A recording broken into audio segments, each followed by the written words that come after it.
Bugün yerme şömine diyeyim arkadaşlar. Bugün muhteşem şömine anlatacak Savaş abi. Hem odun hem kömür yakılabilen harika bir soba.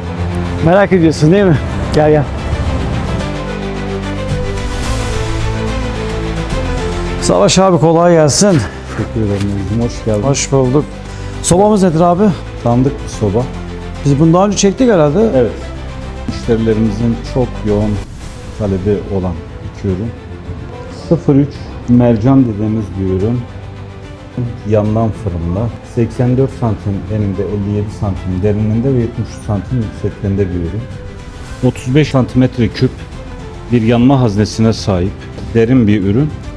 Bir de yüksekliği var buranın. Isı göstergeli, çift tepsi kullanabileceğimiz bir fırına sahip. Ürünümüzün üstü kullanışlı.